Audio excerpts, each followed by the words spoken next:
should we delve into what's in Chloe's DMs segment? Sure. I always love that segment. Yeah.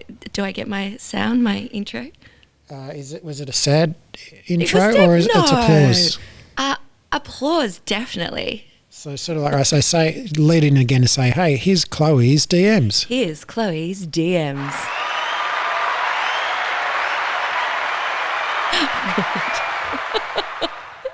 Okay, so I'm just going to bring up my DMs, and we've got, and again, please keep sending them. We love getting them. Like, I love getting your messages, whether it's simply feedback on the podcast or a question. So please keep them coming, and while you're at it, head to 5-star review and leave us some words. Apple Podcasts app. Yeah. So this is a cool question, and it comes from Rachel. So Rachel wrote, could you guys do an episode? Well, I think we might be able to answer this one in shorter than an episode. That's what I'm hoping. Why Pilates? If in many studies cited on the podcast, and I like she wrote pod, that's cool, on the pod, any exercise helps, then why Pilates? Do you want to answer this one? Yeah, you know what? it's funny. I feel like I answered this question recently on another podcast when I was a guest on the wonderful Sume Physio's podcast. And she's the same because she gets a lot as a physio, and I know that a lot of Pilates instructors, probably all Pilates instructors out there listening, will have the client that's come to them because they're being told it will cure their back pain, right? They've been told by either a GP or an allied health professional or Google or a loved one, or the partner or the... Yeah, right? You got to go do Pilates. You know, you've got a weak core, therefore, or you've got inactive glutes. Go to Pilates. It'll sort all that out. It'll sort your alignment out. And I'm doing that in air quotes, everyone. Please, please. But it's a common misconception, right? So they think that they specifically need Pilates. Now, that doesn't mean they're going to necessarily enjoy doing Pilates. That doesn't mean they're going to necessarily want to keep engaged, like keep going to Pilates. So my simple answer was, do Pilates if you like doing Pilates. Like really, it's if you like it. And this narrative that you should do Pilates because it's going to somehow, and I hate the word fix, but I feel like that's the mentality out there a little bit, the misconception. And that it's got some special magic powers in regards to back pain or any pain really. We absolutely, she's totally correct in saying it doesn't, and all the literature backs that up.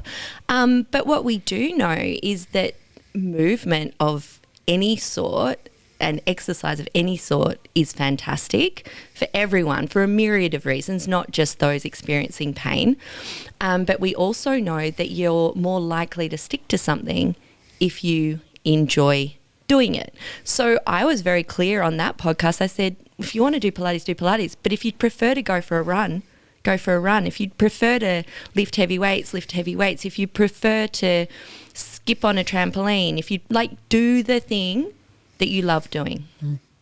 I personally have always loved Pilates, and I was one of those people that got into it because my physio used it as part of rehab when I had a sore back. Little did I know back then that he could have also just asked me to go for a walk or, go for a swim or do whatever, but it was Pilates. And, I ended up falling in love with Pilates. But that became less about, it's not even really how it makes my body feel, to be honest, because my body feels great if I go for a run. My body feels great if any form of exercise. For me, it's just, I find it interesting. Like, I really, really love it. Every time I get on the reformer, I'm in my flow state. When I'm on the mat, it's flow state. I find it engaging and fun and interesting. So that's why I do Pilates.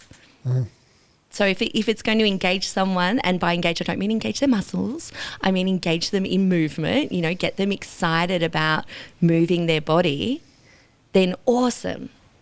So that would be my answer. Yeah. I 100% agree, and I just want to add a little bit to that, which is that I think, you know, when as an instructor, as you sort of come to grips with this, the evidence base around exercise and pain, and you start to realise, oh, holy shit, it truly fucking doesn't matter what you do. Like, everything works just the same as everything else. And then for many people, that precipitates a little bit of an existential crisis. Like, well, fuck, what's the good of me then? You know, like if literally anything is going to work, like if you could literally go for a walk, do gardening, play badminton, do heavy deadlifting, do gymnastics, swimming, Tai Chi, if literally anything works, then what the fuck are we doing? You know, like, what am I charging you $100 for then? Therapeutic alliance, social interaction, flow state. I love Heath, wonderful Heath Lander. I'd pay $100 for Heath. I'd pay $200 for Heath. Raph, gosh, come 210. on. 500. Final offer, Heath. Heath refers, when him and I obviously have, like, so he's one of our incredible trainers, and him and I have had hours upon hours upon hours of conversations about, well, what is Pilates? Like, what is Pilates? What does it mean to us? It's kind of what we talk about a lot, and probably more than we should admit to how much we talk about it. And Heath describes, and I love this, he describes Pilates as a moving meditation. Mm. You know, so I think it is what it is for the individual, as is any movement. It's an individual experience.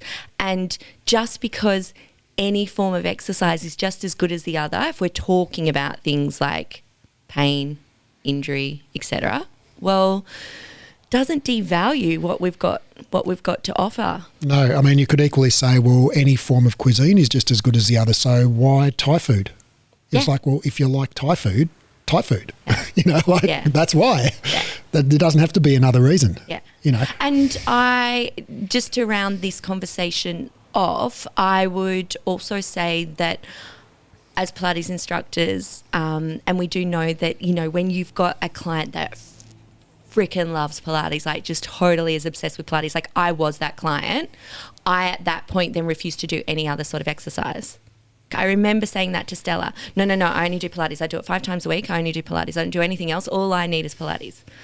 I've grown a little since then, and actually, no, it's not all I need. I do still need my cardio. I probably do still need to lift heavier things, depending on what sort of Pilates I'm doing. But, you know, let's be honest. So I think it is important that we do also inform our clients of a well-rounded exercise regime, e.g. go out and get your cardio in as well. And I think just to round this out, you could equally say, you know, think about this, flip it and say, well, if everything works the same as everything, well, why physio? You know, why personal training? Why weightlifting? Why walking? Why yoga? It's like, just for the same reason as Pilates, right? None of them are any more special either. Like this applies to everything. So do Pilates if you like Thai food, you know, that's it. Do Pilates if you like Thai food. Okay. Well, all right. Quote us on that one. Now we've disposed of that topic.